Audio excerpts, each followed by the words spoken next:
শুভ দুপুর। আমি সহকারী অধ্যাপক রূপক চন্দ্র রায়।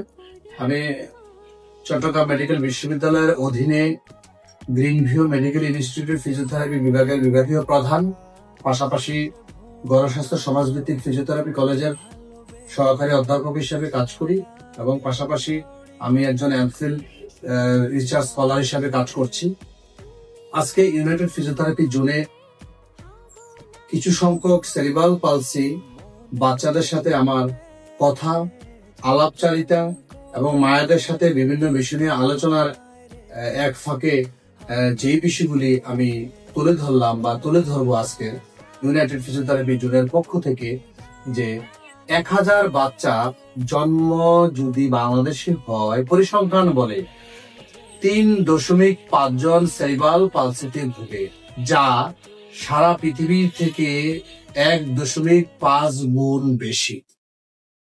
এর পরিপ্রেক্ষিতে গণস্বাস্থ্য নগর হসপিটালে সেরিব্রাল পালসির সার্জিক্যাল সংক্রান্ত চিকিৎসায় এক সেমিনারে ডাক্তার জাফরুল্লাহ চৌধুরী বলেছেন, 3টি কারণে সেরিব্রাল পালসি রোগীর প্রাদুর্ভাব বেশি।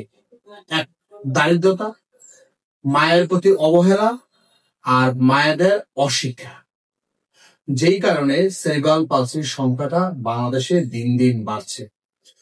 তো ইউনাইটেড ফিজিওথেরাপি জোনে যে সমস্ত বাচ্চারা চিকিৎসা নিচ্ছেন তাদের সুস্থতার যে পার্সেন্টেজ আমি মনে করি অনেক বেশি।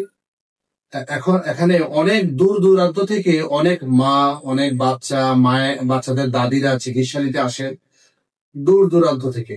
আমি সবাইকে বলবো, ইউনাইটেড ফিজিওথেরাপি জোন তার সাফল্য কামনা করছি।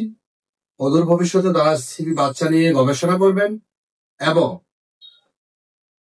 যে বাচ্চাগুলি আসবেন তাদের ভালো হওয়ার যে পার্সেন্টেজটা আছে সেটা যেন পরিসংখ্যানের ভাষায় বলে রেশিওটা যেন আরো বেশি থাকে, সেই আশাবাদ ব্যক্ত রেখে ইউনাইটেড ফিজিওথেরাপি জোনকে অসংখ্য ধন্যবাদ দিয়ে আমি সবাইকে আবারও ধন্যবাদ। সুস্থ দেহ, সুন্দর মন।